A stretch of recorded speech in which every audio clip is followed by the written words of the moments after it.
Okay, hi everyone. Welcome to the Yacht Talk podcast.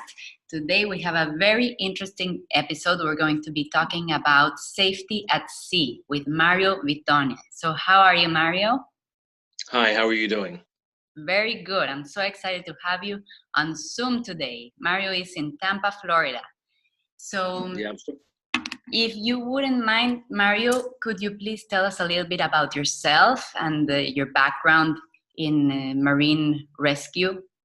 sure. Well, I spent most of my adult life as a helicopter rescue swimmer for the U.S. Coast Guard, and so my my job was the end of everyone else's worst day on the water. So if you saw me at work, you weren't having a good time because you needed the Coast Guard for a rescue. And um, uh, so for most of my life, I didn't like boats at all. I hated them because every time I was on a boat, it was sinking or upside down or on fire.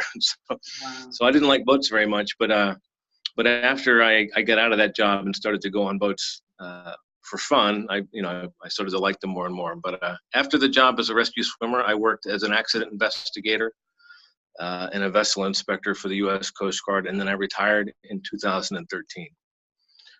And now I'm still in helicopter rescue a little bit. I make the equipment that the rescuers use in the Coast Guard, in the Navy, and all around the world. Interesting. Well, thank you so much for accepting my invitation to the podcast. I think our listeners will appreciate all the information of great value that you're going to share with us today. Yeah. So let's start with our questions, Mario. My first question to you is, on your website, I read the phrase, "An utterly fearless man is a far more dangerous comrade than a coward." Could you please elaborate on that and how it relates to yacht owners? Well, that's the only sign that I have. One sign on my office wall at home that says, and it's a quote. That's a quote from Herman Melville's Moby Dick, and he says, it was about Starbuck, and Starbuck was the first mate on the boat, and he said, "I'll have no man on my boat who's not afraid of a whale." And by that he meant that not only was the most reliable and useful form of courage that which arises from the fair estimation of the encountered peril, but that an utterly fearless man is a far more dangerous comrade than a coward. And what that means for boaters is that you have to have a healthy respect for the ocean that you're on. Yachts are very pretty, and then when you're on board a nice boat, it doesn't feel like you're on a boat anymore. They're all nicer than my house, and it's easy to forget you're on the ocean, and you have to always be just a little afraid. So when I say a fearless man is far more dangerous than a coward's worried about getting hurt. A fearless man is not, and fearless men get hurt all the time. And so that's that phrase I have on my website for that reason. And I think that I've been on hundreds of rescue missions, and I've never been on one that was not caused, with the exception of some medevacs. Somebody falls and gets hurt. That's what happens at sea sometimes. Or an undiagnosed case of appendicitis. That just happens sometimes. That's no one's fault. But with the exception of those very few medevacs, every time a boat called Mayday, it was usually caused by a bad decision made by the captain before leaving the dock. Mm-hmm. And it was always about the vessel owners not fairly estimating the perils they would encounter. Mm-hmm. So if you don't maintain your engines and they break, that's a failure that happened at the dock. You didn't have the problem arose at sea, but the real problem started when you didn't maintain the engine properly. And so you have to be afraid a little bit of the engine failing, because if it fails 6 hours off the coast, and now your boat can't move, now you've changed your position in the world. You're now in the most hostile environment on Earth, and you have no way to get back and out of it over an engine failure. So that failure to fairly estimate the encountered peril, that fearless man quotes on my website, just to always remind myself and my customers and the people that read my articles that's the most common thing that goes wrong at sea, is not being afraid enough. Yeah, people are so worried about their plans, right? Their entertainment, right, and all the fun things they have to do on their yacht, and their priority number one is not the safety sometimes, right? Yeah, it's not, or they think it's handled, or and it is unlikely. Most times you go on your boat, you have fun, you come back. That's what usually happens. And that experience teaches you that boating is fun. And it is, and it should be. But if you don't spend some time, every time, thinking about the safety aspect of what you're doing, that's where you eventually get into trouble. Yeah. Okay. Yep. I think we can all learn from that. So my next question, Mario, what is the number one danger people face at sea? Far and away, the most dangerous thing in maritime, the most hazardous thing that happens to boaters is leaving the boat, falling overboard. Is the most dangerous thing. If most of the time when someone falls off a boat, it's at the dock. And if it's not there, then it's, everyone's there. You're at anchor and you're doing swimming or you're going to the beach. But usually it's uneventful. They fall off, they get laughed at, they get back on the boat, and pretty much no one's really hurt. However, if you fall off the boat and the other people on the boat lose sight of you, there's a 40% chance 4 in 10 of those people are never seen again, alive or dead. Wow. 4 in 10. And most of them will not be recovered alive. Most people who fall off a boat and the boat loses sight of them are never seen, they don't make it. It's the most dangerous thing in maritime. Collisions are the most common mishap, but the most deadly is falling off the boat. And so, lost, right? And so for larger boats, the danger becomes, it's very easy on a 100-foot vessel to be somewhere where other people can't see you. On a 21-foot center console boat, it's impossible to be where someone can't see you. On a 102-foot Broward, almost anywhere on the boat is out of sight of someone else. If you're not both on the same part of the deck, if there's a captain at the helm and someone's in the galley and someone's lounging up front and you fall off the back, no one saw that happen. And so you have to consider, and then you are immediately one of those 4 in 10 people who are never seen again. And so I think for yachters, they have to bring that into their planning. What are your rules for your boat? Are you allowed to be by yourself on a portion of the deck, or not tell someone, hey, here, I'm going here, And there's simple things that professional mariners do to handle that risk. And again, the ocean doesn't know whether you're a private boat owner or a professional mariner. It doesn't know what you do for a living. It doesn't know what kind of boat you fell off of. So everyone has to have these plans. Yeah. Yeah, so you recommend people should always notify each other where they are on the boat, right? Especially on larger yachts. Yeah, they should always notify where they are, and the person who's notified should make sure they, check in with them and keep an eye on them. Going up on the deck of a boat at night and no one knows you're on the deck of the boat at night is a pretty dangerous thing to do. I'm not saying you can't do it. I'm saying that's when you really have to be careful. I understand. Yeah, and some yachts, in my experience, like the nicer designs, they don't have a very high wall protecting from the ocean. The nicer ones, like when you're walking on the side, it's pretty scary. I mean, it's pretty easy to fall off some boats. It really is. It's aesthetics is. I mean, there's rules for how high those rails have to be, and they're sufficient. But some of them, particularly large sailboats, they're made to fall. It's like they're made to fall off. The rail is something to trip over on your way over. And so. That's fine, and there's ways to handle that risk. Telling people where you are, always being with someone who can see you, or having, if you're going to be alone on deck at night, then to have flotation on, And of course, there's those wonderful, and a lot of boats have these now. There's really nice man overboard systems. You wear a clip or a pin, and if you leave the vessel, an alarm goes off. And so those systems, that's one great way to manage that risk. That's a good thing. That's a good thing to have.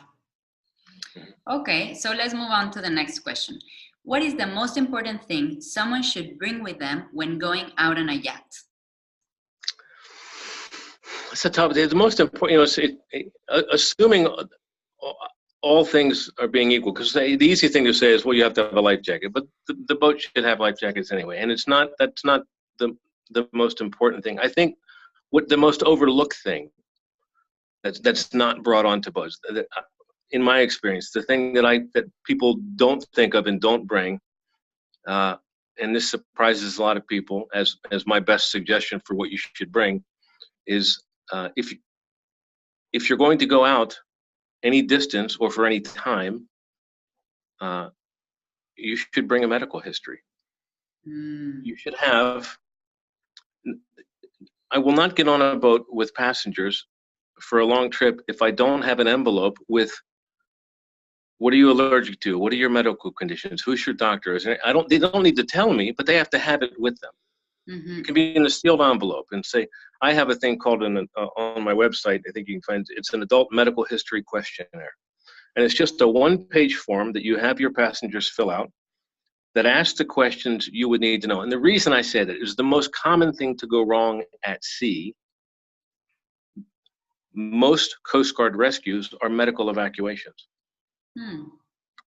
It happens every day, without fail, somewhere in the US. And if you don't believe that, you go to Google and you search Coast Guard medevacs, and it'll have happened last night.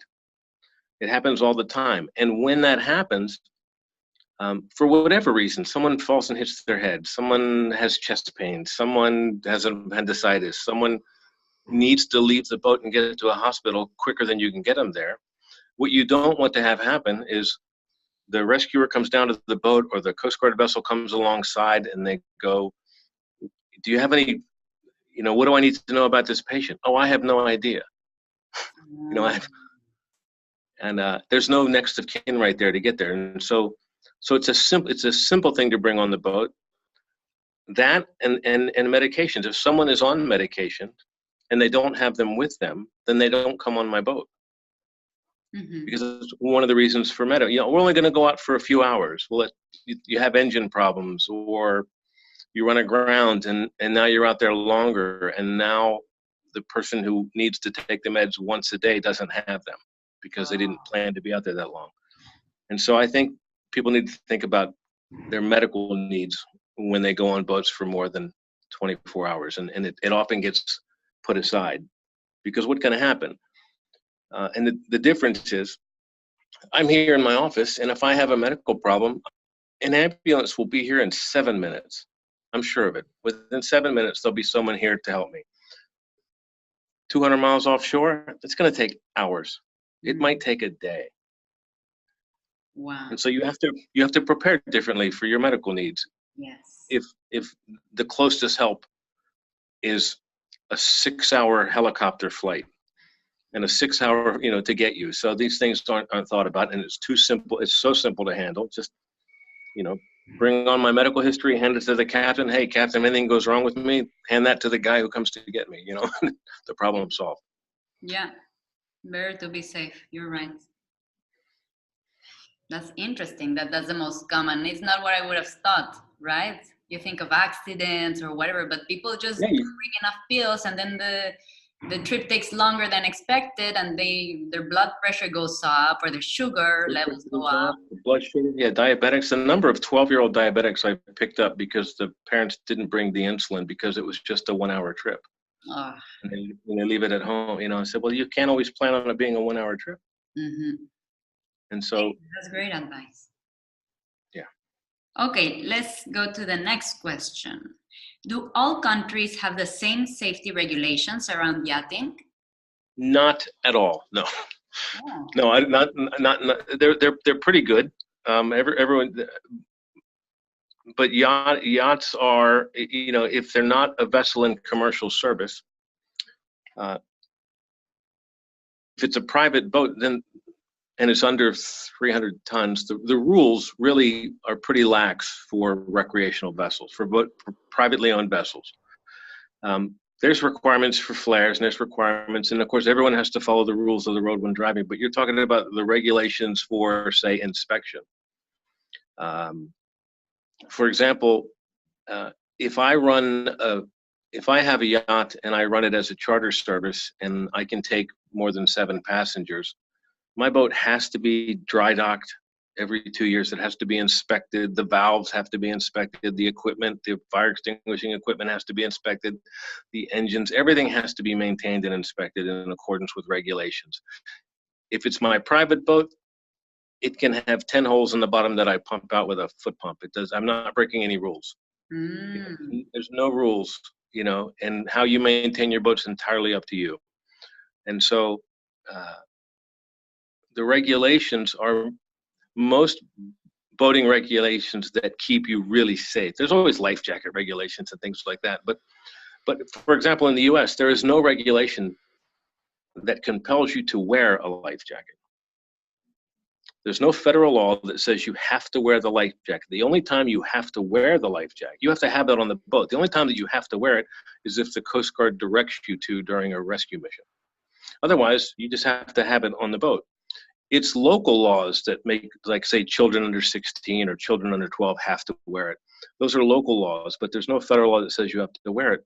So the private boat rules are pretty lax, and there's none for safety management systems. If I'm going to take 10 passengers on my boat, I have to have a plan for everything, a plan for engine maintenance, a plan for training, a plan for emergency training, a plan for life-saving equipment and EPIRBs and all this. If it's a private boat, I don't have to have any of that. And so the regulations differ from country to country, and they differ for types of vessel ownership and operation. And so I think the thing for all mariners to do is to look at who gets in less trouble out there. Which type of boater gets into less trouble on the ocean than anybody, and what do they do? And the answer is always going to be who gets into trouble least is professionally managed or professionally operated commercial operators, because they're under such scrutiny by the regulations. And so if you're a private yacht owner and you want to be safe, you think, well, what do they do differently? And then you mimic those procedures and plans. You don't have to pay the inspector to come inspect your boat, but you should inspect it. And on the same schedule. You don't have to have the same sort of licensure for your crew. However, you should pay attention to how they're trained and how many times they do drills. Like, do you do man overboard drills on your boat? Professional mariners do. If you don't, you're missing something. Do you do fire drills on your boat? Professional mariners do. If you don't, you're missing something. And so having a safety management plan that mirrors what the professionals do is the best way for a private boat owner to stay safe. And it takes time and it's work, and it kind of takes the fun out of boating for a minute. But once you do it and you have it, it's pretty easy to maintain. And this is the owner's responsibility. It's not the captain's responsibility, right? Yeah, of course, it is. Well, a lot of people like to put it on the captain. They hire a captain and go, well, he handles everything for me. And that's fine, except for if you fall off the boat or there's a problem with the boat, it's not going to matter to you whose fault it is. You're just going to want to live through it. And so you can try and push that responsibility off to your captain if you like. And you can certainly hire a good captain or a bad captain and have it affect things. But ultimately, it's certainly, if I'm on your boat, it's my responsibility. If you own it and you have a captain, I'm still responsible for my safety. And so, and that's just, I guess that's just that Herman Melville Starbuck mindset. I'll have no man on my boat is not afraid of a whale. So, no one fearless is allowed on the boat. So the responsibility, taking the responsibility, is certainly up to the owner. Yeah, because I would assume that captains do this as part of their job, right? But the owner has to be on top of the captain and make sure that the security measures are being taken. Is it that way? Well, the captain can't. The captain, unless you task him with it, isn't responsible to write the safety management plan for your vessel. What are you hiring? That's the difference between a captain and a port captain and managed maintenance of your vessel or not. And so these things, so much of what goes wrong at sea has nothing to do with how the guy's driving the boat, how your captain is operating the vessel, and vessel plans and trip plans and vessel routing and weather. That's what the captain does. You know, getting your boat to the dock without banging it against the bollards, that's his job. Handling emergencies is his job. But keeping you from having emergencies, that's part of that is not the captain's what they do for. It's not part of what they do unless they're fully managing the vessel for you. And so I think if anyone has a question about whether their vessel's managed properly and you think the captain's handling it, you ask the captain to show you the training schedule or show you his safety management system. And if he looks at you sideways like he doesn't have one, then your boat's not being managed properly, or it's not being managed in the way that makes it safest. That's very important. Okay, well, let's move on. Now, which other recommendations would you add to talking about the safety regulations that you were saying is not very regulated? So what safety recommendations would you add? What you were talking about, to having like a drill and to make sure everything is working. Is there like a guide that yacht owners could follow? Yeah, there's guys. The Coast Guard has, they have sample safety management systems. They don't have very good sample training plans, but what vessel owners should, and it's different vessel to vessel, because vessels have different capabilities, of course. And so I think one thing mariners can, besides having a well-managed vessel, and that means a written plan for how you maintain the boat, how you train the crew, how you practice emergencies. Besides that, you should have decided ahead of time. And this one is important because when things happen at sea, I think it's important to make some decisions ahead of time. So when things happen at sea, you don't get caught up in trying to figure out what your decision is. And what I mean is, what's the sea state limit for your vessel where you will decide this is too much and we're going to head in? Decide that ahead of time. What on this trip that I'm going on, what are my possible, what other ports of call can I pull into if things go wrong? What do I call pon for? In distress communications, everyone knows Mayday. That means my world's come apart and I need help. But pon is the distress call that's supposed to come before Mayday, which is I'm having a problem. So do you call pon if you have two engines and you lose one? Is that something, make those decisions ahead of time. Professional mariners have to report that. If a commercial vessel loses an engine, they call the Coast Guard immediately. Now, why does that matter for your safety? Because you don't know why you lost the engine. Maybe you lost the engine because you have contaminated fuel and you're about to lose your generator and the other engine too. And now you're in a mess. And so the Coast Guard getting the information sooner can help you. Notifying other vessels around you sooner can help you. But if you haven't decided what are the things this vessel will call emergency for, like, listen, if anyone on the boat experiences chest pains, I'm calling pon and reporting that I have a passenger with chest pains, so I can get some advice on what to do. There's no reason. And what we do if we don't make those decisions is we go, well, what do you think we should do? Should we call? No, I'm fine. It's just a little pain. If you make those decisions ahead of time, you don't get talked out of doing the right thing, I think. And so besides managing the vessel, I think the one thing that mariners should do to make themselves safer, yacht owners, is to decide what an emergency is to them, make plans ahead of time, make as many decisions before you go to sea, so that when you get out there and these things arise, your mind is ready to make those smart decisions. They were smart back on the dock. It's smart at sea, and you don't change your own mind. Very good. Okay. Now, which safety concerns do you believe most people don't consider when going out into the ocean? I already touched on it before. I think the thing that they don't consider at all, again, is distance. That it's about your distance from shore. That time equals distance equals time at sea, and that we're used to having everything close at hand, and if there's a problem, I can call for help, and it'll be there immediately.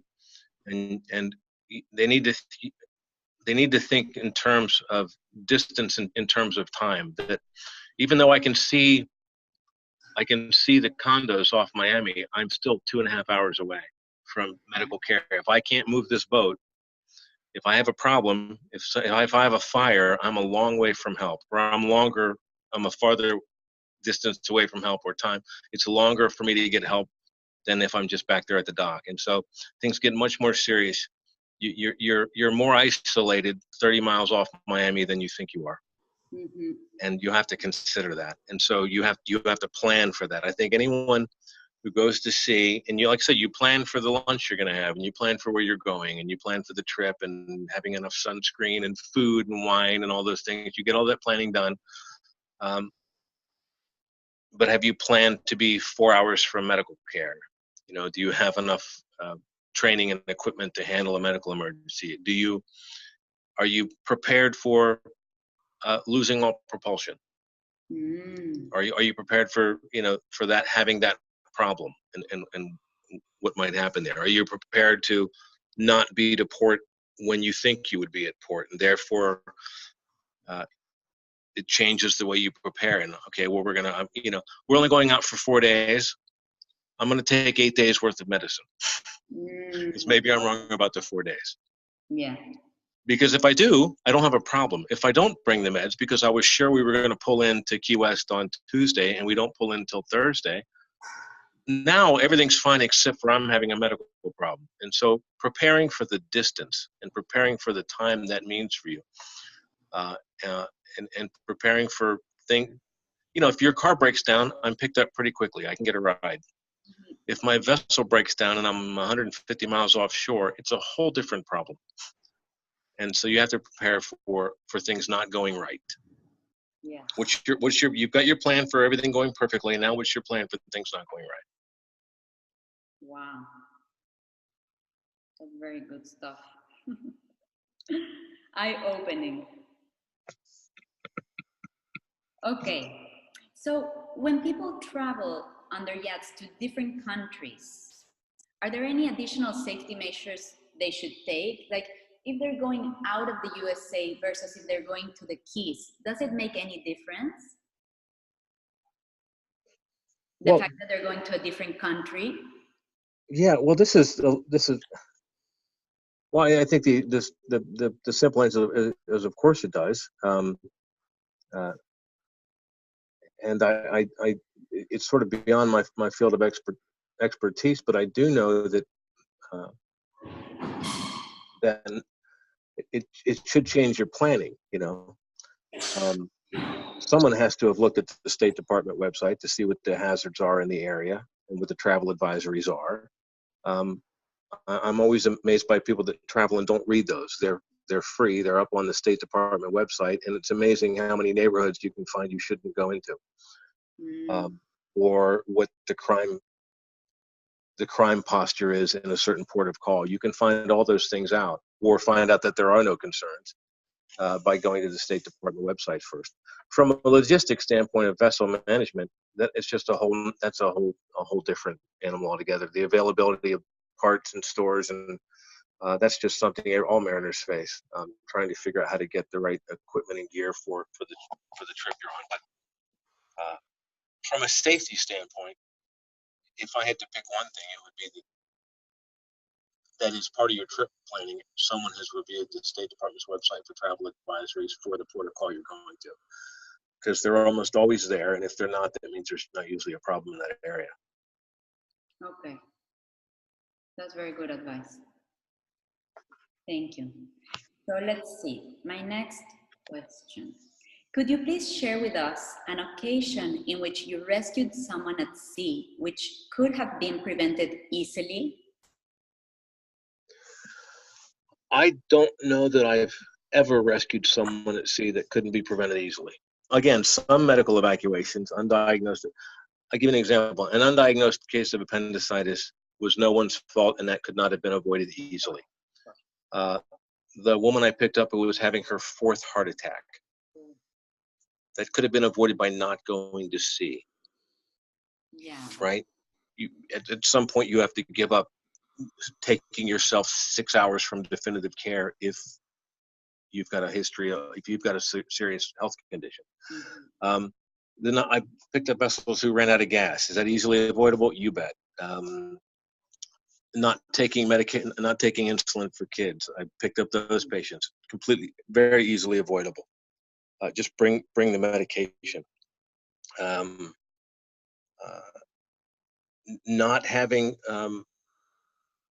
running aground. That's a problem made at the dock. You knew where you were going. You didn't look at the charts, and you didn't study the water depth, and they ran aground, and now they're stuck aground in the bayou in Louisiana. That's easily avoidable. They're almost always avoidable and almost easily avoidable. What happens is we get complacent. Every time you go to sea and you have a good time and nothing goes wrong, you've taught yourself that nothing goes wrong when you go to sea, and you stop looking for things to go wrong. That's why, and you get complacent. Your experience at sea becomes about success, and that's good. Again, I'm not trying to take the fun out of boating. I'm saying rescues happen when we get complacent and quit thinking about what might go wrong, and then it happens because you weren't thinking about it. It's almost always easily avoidable. I've, with the exception of some medevacs, I've never been on a mission where I didn't, or read about one where I couldn't trace it back to a bad decision made by the vessel owner made before leaving the dock. Next question. Are captains and crew required to have CPR certification? Licensed captains are required to have first aid and CPR training. They are. Okay. A licensed captain is. So again, if you're not a licensed captain and you're on a boat, that's what the professionals do. Maybe you should do it. Yes.